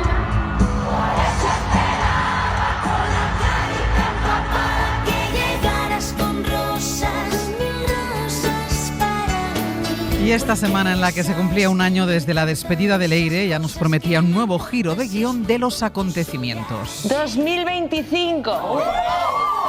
Mi nombre. Leire Martínez. Y la vais a cantar con ella. En una semana que hay que darle muchísimo cariñito a Leire por cosas, lo sepáis. Pero desde aquí, Leire Martínez, te queremos, querida. Pues España se ha dividido, hay que decidir con qué oreja te quedas. Los hay que crecieron con la de Amaya, los hay que solo conocen la oreja de Van Gogh de Leire, y queremos que los oyentes nos llamen al 900-100-800 y nos digan qué recuerdo de su vida está atado a la oreja de Van Gogh. Son amayistas, son leiristas, se alegran del anuncio del grupo, incluso a lo mejor tienen ustedes alguna teoría de todo lo que ha pasado. 900-100-800. Pero mientras tanto, mientras ustedes llaman y observando atento a esta división, está Javier Sánchez, es periodista, redactor de Vanity Fair, que ha escrito Una de las dos Españas es tu oreja de Van Gogh. Javier Sánchez, muy buenos días. Buenos días, Ángels. ¿Está España realmente dividida? Al menos en la parte de los fans de la oreja de Van Gogh, sí. Lo que pasa es que, claro, el grupo tuvo tanto peso y tanto éxito que ahora mismo cuesta más saber si hay más amayistas o leiristas. Para quien viva, que yo creo que no existe nadie, pero por si acaso, para quien viva totalmente ajeno a lo que está pasando, que no conozca muy bien la oreja de Van Gogh, que no entienda tanto revuelo ni a oreja ni a Amaya ni a Leire, ¿cómo podemos explicar la locura de estos últimos días?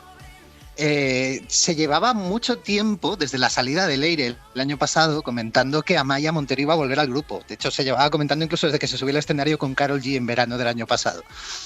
Y entonces, hace 2 días que se cumplía justo un año de la salida de Leire, borran toda la referencia de la salida de Leire en el grupo en Instagram, dejan una pantalla en blanco y cambian la biografía del grupo. En plan de se vienen cositas. Sí. Y ahí se desató la locura, en Instagram al menos. ¿Y tú cómo crees que se ha gestado? O sea, esto lleva ya mucho tiempo gestándose. Entiendo que desde el momento en que se deshacen, porque vamos a decir que la echan, ¿no? A Leire. Prácticamente sí. Esto se lleva gestando, por lo menos a nosotros que nos haya llegado, esto lleva casi un año en marcha. Que además habría tenido mucho sentido que hubiera sido este año porque se cumplían el 25 aniversario del viaje de Copperpot. Y entonces haber anunciado la llegada y la gira habría estado bien, pero se ha retrasado un poquito. ¿Tú crees que es un año de campaña de marketing? Puede que hayan estado negociando, o es que ha habido muchas cosas raras, porque también que hayan anunciado que no va a estar con ellos en la gira ni en esta etapa Pablo Venegas, que es otro de los fundadores del grupo, ha sido también bastante sorpresón. ¿Qué interpretación haces tú de esta ausencia? Se decía hace muchísimo tiempo, cuando todavía estaba Amaya, que había fricciones entre Amaya y Pablo. Esto nunca se ha confirmado en público, ni ellos han hecho declaraciones de ningún tipo sobre esto. Uh-huh. Pero no parece que Pablo Venegas tuviera muchas ganas de irse de gira con Amaya en esta ocasión. Pero en cualquier caso, a mí hay una cosa que me llama mucho la atención, porque dice, no haré esta gira, pero no me doy de baja del grupo. O sea, ¿esto cómo se gestiona? También porque yo no sé si van a sacar discos, yo no lo creo. O sea, yo creo que lo que se viene es una gira de Rivera, porque es que tampoco han dado más datos. Han dicho, Amaya vuelve al grupo, vamos a anunciar más cosas y seguramente será una gira el año que viene que se cumple el 30 aniversario de la formación del grupo. De cuando entra Amaya, 2 años antes de que sacasen el primer disco. Pero eso sería una gira con todas las canciones que todos conocemos de La Oreja de Van Gogh, sin ninguna novedad. Sin ninguna novedad. Puede que haya canciones nuevas en algún momento y también por otra parte a saber, porque sí que había una diferencia muy importante entre Amaya y Leire, que es que Amaya era compositora. Amaya es compositora de gran parte de las canciones de La Oreja de Van Gogh. De su etapa. Amaya estuvo 11 años, Leire 17. Y esto me he dado cuenta hoy, que ha estado más tiempo Leire en La Oreja de Van Gogh que Amaya. ¿Tú crees que llegarán a empatar? Yo no creo que esto tenga continuidad más allá de. ¿Tú crees que no? No, porque aparte sí que hay una cosa, cuando el grupo cuando Amaya se va la primera vez, ellos vienen de hacer una gira que se fue eterna, fueron más de 150 fechas, en la que, bueno, acabaron en Japón, para que te hagas una idea, desde 2003 hasta 2005, y de ahí Amaya salió bastante quemada. Pero las giras largas tampoco es una cosa que le guste mucho. Pero si tú dices que esto no va a tener continuidad, es decir, que Amaya vuelve para hacer la gira y eso y ya está, tampoco tiene continuidad La Oreja de Van Gogh. ¿O qué harán? ¿Contratarán a otra cantante? A una tercera cantante, imagínate. Claro, ¿no? Sí. Pero vamos, o sea, el caso es... No, Leire desde luego seguro que no vuelve porque la han tratado bastante mal. Porque además cuando empezaron los rumores de que si volvía Amaya y un poquito antes de que la echaran, el grupo estaba en uno de sus mejores momentos. Se habían hecho todos los festivales de España, eran la banda más escuchada española en Spotify en aquel momento, cosa que no habían sido casi nunca con Leire. Y a Leire la echan cuando La Oreja de Van Gogh con Leire está teniendo su momento de mayor éxito. ¿Y tú qué eres, más de Amaya o más de Leire? A mí, yo en realidad ahí prefiero no mojarme. O sea, perdona, se está mojando España entera. Vale. Decía un comentarista en esta guerra de Instagram que ha habido, dice, a mí todo esto me ha servido para darme cuenta de que yo no era fan de La Oreja de Van Gogh, yo era fan de Leire. Quizás yo estoy un poquito más con ese sentimiento. Pues Javier Sánchez, muchísimas gracias por haber estado con nosotros. A ti, Ángel, es un placer. Hasta luego. Que siempre os echaré de menos, que lo demás son solo cuentos.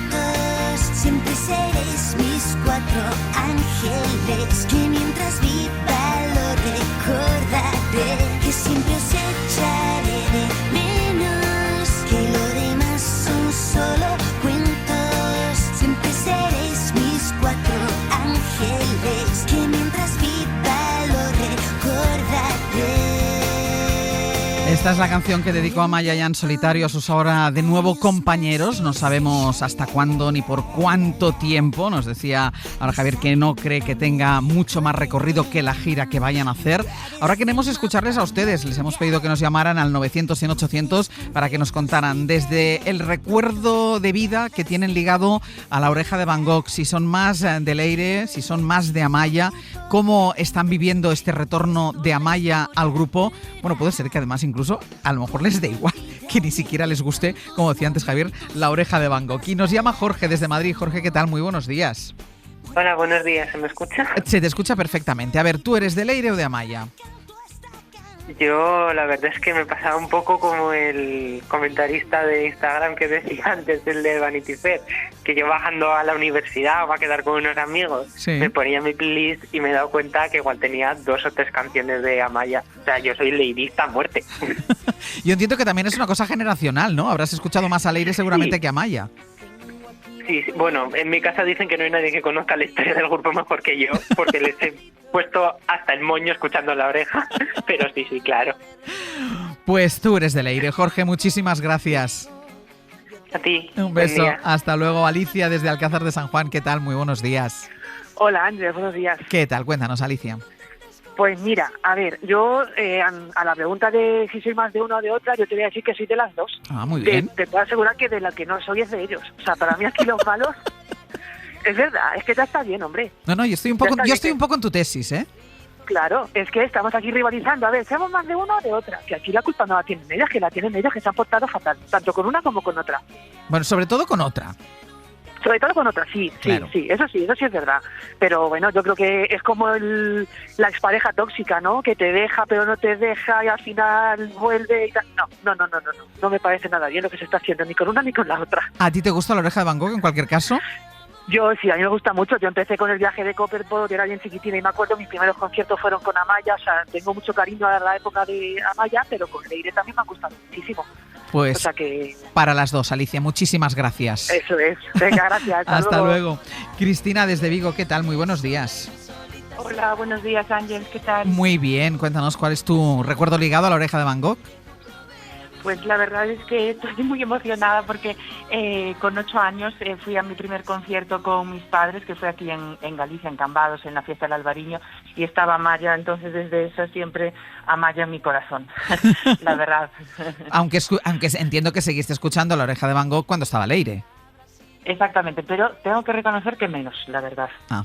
Siempre voy con ese CD del viaje de Copperpot, aunque ya tenga 31 años, como si tuviese 10. ¿Y si esa gira que van a hacer pasa por algún sitio donde tú estés cerquita, qué vas a hacer? Hombre, allá me voy, y con mis padres de vuelta. Entonces te llevaron ellos a ti, a lo mejor ahora te los llevas tú a ellos. Exactamente, eso es bonito, ¿verdad? Claro que sí, di que sí. Cristina, muchísimas gracias. Venga, buen día. Un beso, hasta luego. Un café con sal, ganas de llorar,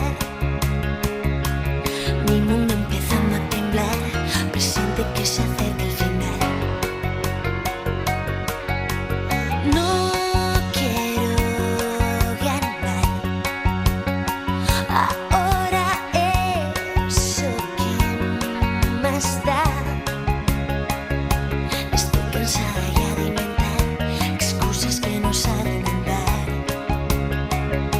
y solo quedarán los buenos momentos de ayer que fueron de... Isabel desde Madrid, muy buenos días. Hola, buenos días. ¿Qué tal, Isabel? ¿Tú de quién eres?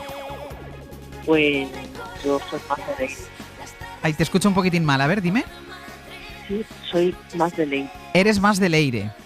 Sí. ¿Por qué? Sí. Y pues porque, no sé, igual por ser abogada de pleitos pobres, pero porque creo que lo que han hecho con Leire ha sido muy feo. Amaya se marchó, decidió irse ella, pero a Leire le han puesto las maletas en la puerta. Además, de una forma muy fea, anunciar el regreso del grupo el mismo día que hace el aniversario en el que le han echado a ella. Es todo muy feo, muy pues, feo. No. Y además, sí. No, que iba a decir, nos sumamos al equipo Leire.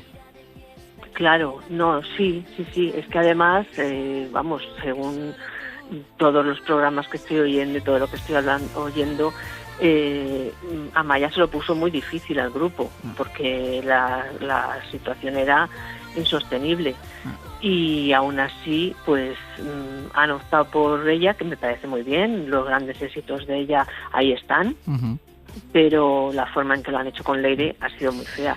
Y la actuación de Karol G, o sea, con Karol G en el concierto, que ahí ya se empezó a ver todo muy claro, aunque ellos digan que no, que eso ha sido después, eso se vio, y sobre todo porque Amaya subió al escenario cantando la canción de La Oreja de Van Gogh, que en ese momento ella se supone que no tenía ya nada que ver con ellos. Uh-huh. Y podía haber cantado una canción suya propia. Pues Isabel, muchísimas gracias. Y es que quiero ver si me da tiempo de escuchar a Eva desde Burgos. Eva, cuéntanos, ¿Leire o Amaya? Hola, buenos días, Ángel. ¿Leire o Amaya? Nada, yo soy de Leire y mi hermano es de Amaya, entonces estamos peleados desde ayer porque estamos con el WhatsApp, porque lo escuchamos donde Francino en la ventana. Sí. Y claro, él es muy Amaya y yo soy muy Leire, así que nada, ahí estamos. Pues venga, que no... Ahí estamos con el WhatsApp y me está escuchando. Pues o sea que... de momento has ganado tú porque has llamado y a ti te está escuchando toda España y a él no. Eso es. Y Javi, soy de Leire, que te lo creas ya, por favor.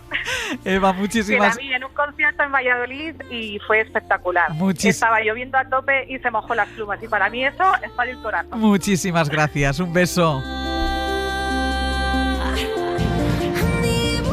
Esta es la división de España. O estás con Amaya o estás con Leire. Luego todo lo de la política y los partidos es otra cosa. No. La verdadera división de España es esta. Hoy por Hoy Magazine. Ser Podcast. ¿Qué tal, Casal? Hola. Buenos días. ¿Qué tal, Ángeles? ¿Cómo Francino, estás? buenos Muy días. buenas, muy buenas. Venga, contadnos. Pues estamos un poquito como ayer a esta hora, pero con Coldo García, a la espera de lo que haga el juez con él, tras negarse a declarar esta mañana en el Supremo y tras ese tirón de orejas del juez Leopoldo Puente, que le ha echado en cara a Coldo García que no hable, pero que sea tan locuaz en los medios de comunicación.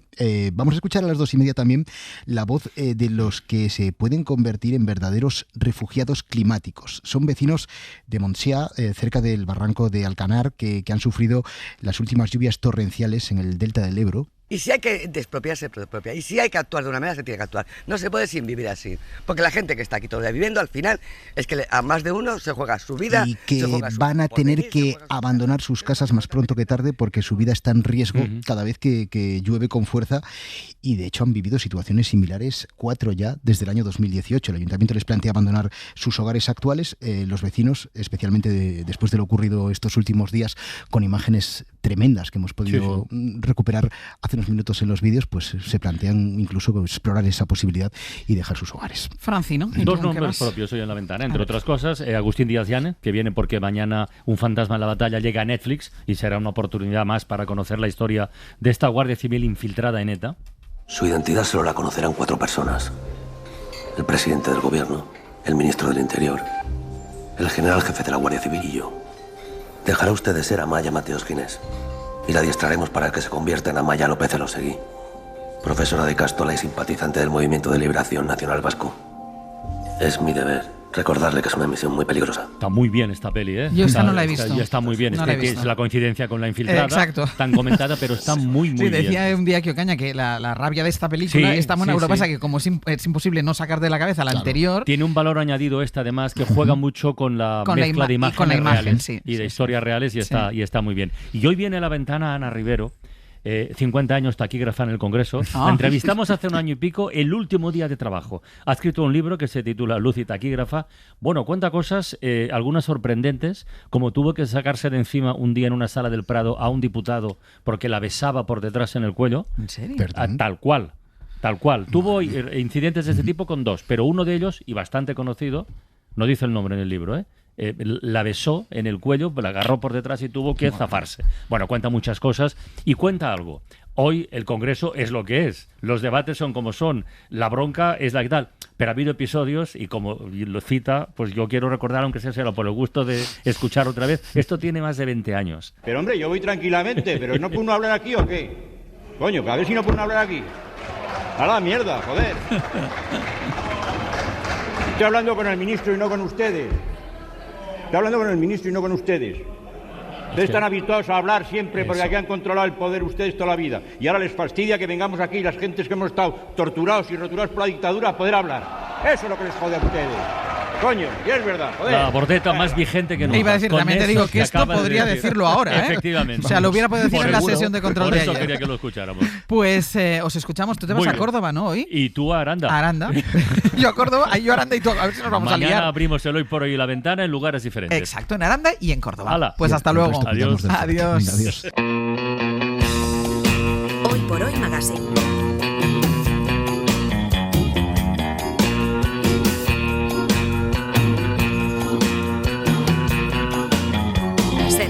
He llegado a tiempo, todavía estás sola. La piba de mis sueños no tendré que guardar. Vamos a ir terminando el programa, que unos cuantos tenemos que irnos a Aranda, pero ahora mismo yo no sé de qué queréis hablar. Porque a ver cómo sacas tu tema, Sergio, con esta canción.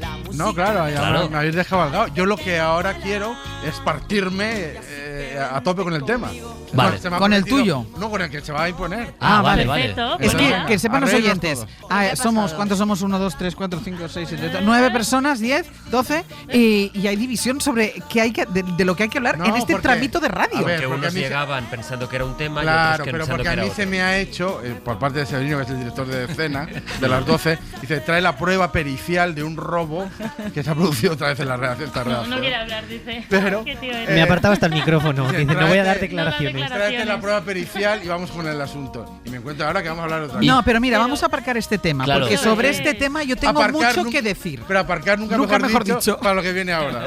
No es bonito, además, dejar el tema aparcado. Hemos puesto el cebo ahí a la gente de que ha habido un robo y tal. La semana que viene. Genial. El lunes, ¿eh? El lunes. Hoy jueves. Lo que nos concierne no sé ya ni qué idioma estoy hablando, es que yo llevo 2 días dando clases de conducir. Pero prácticas. Prácticas, ya. Recibiendo, oficial. ¿te refieres? Recibiendo, claro, dando Vale. no voy a dar porque no Correcto. tengo ni idea. ¿Qué quieres decir? El caso que yo he tardado mucho en sacarme el carnet de conducir porque a mí me daba miedo. No, porque... todavía no te lo has sacado. Es verdad.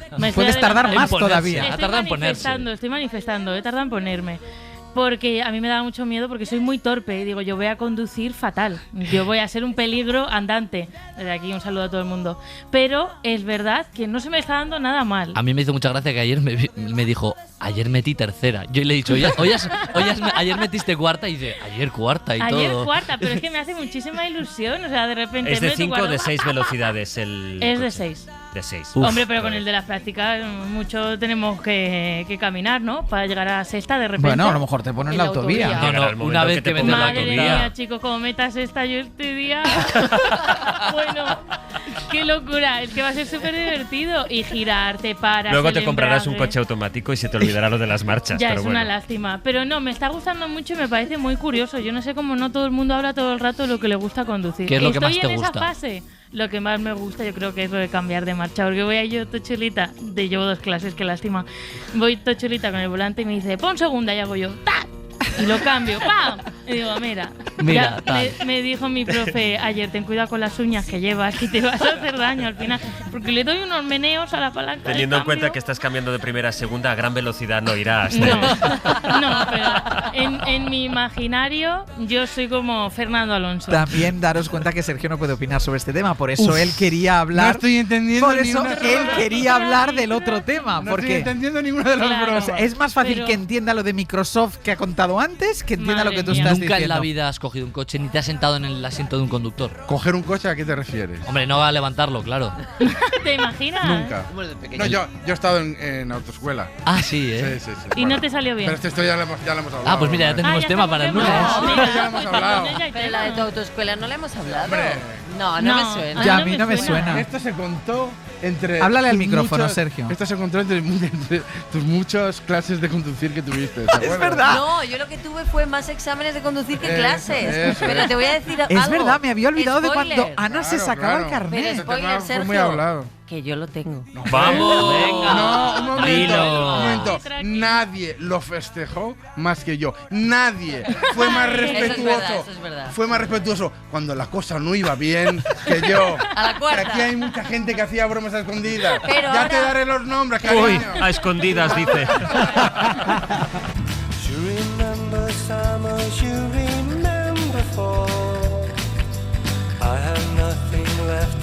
Venga, vamos, que nos está esperando la denominación de origen Ribera del Duero. Esto es una maravilla. Sevilla. Esto es una maravilla. Venga, Pero último otros, compás. otros nos podemos ir, si queremos, a la necrópolis de Yehuti, en Egipto. ¿Qué También te es buen parece? plan, ¿eh? Te pones el podcast de Usted no sabe con quién está hablando, que ya está subido, y puedes descubrir la historia de, entre otros, el investigador José Manuel Galán, que lleva 25 años allí, en Luxor, nos lo ha contado, y hemos visto cómo su trabajo no tiene precio, descubre nuestro pasado, pero lo que tampoco tiene es mucha financiación y la necesitan. Bueno, nosotros llevamos ya casi 25 años excavando en Luxor, en la orilla occidental. Todo lo que no documentes se ha perdido. Es como la escena de un crimen, vas tomando notas y a la vez vas alterando la escena. Entonces tienes que ser muy meticuloso porque luego tienes que reconstruir lo que ha ocurrido en la sala, o en nuestro caso en el yacimiento, con los datos que has tomado. Por eso vamos muy lentos. Tenemos una página web, proyectoyehuti.com, que es fenomenal. Luego tenemos telas, por ejemplo, Zara nos podría patrocinar fenomenalmente bien porque tenemos toneladas de telas. Tenemos jarras de cerveza de hace 4.000 años con el contenido. Mercadona podría también, Mau, exacto, Estrella Galicia, lo que sea. eso. Mau Yehuti, o sea... Ahí hemos encontrado fuentes de financiación, ¿eh? Me encanta. Que se estiren Qué un rápida es poco. la gente, ¿eh? No, Y muy vais- bien. Y vais a Aranda también para buscar nuevas, Y ¿no? nos Por si acaso. vamos a Aranda por si acaso sale un Habrá que patrocinador hablarles desde de ahí. Yehuti. Pues mañana les esperamos desde Aranda. Pongan el despertador.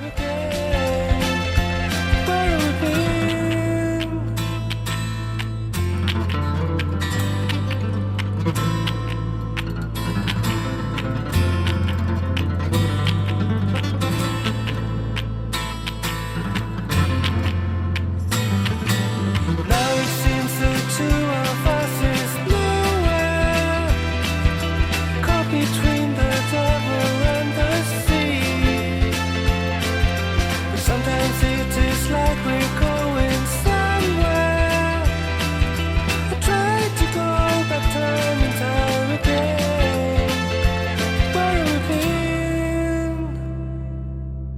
Hoy por hoy. Àngels Barceló. Para no perderte ningún episodio, síguenos en la aplicación o la web de la SER, Podium Podcast o tu plataforma de audio favorita.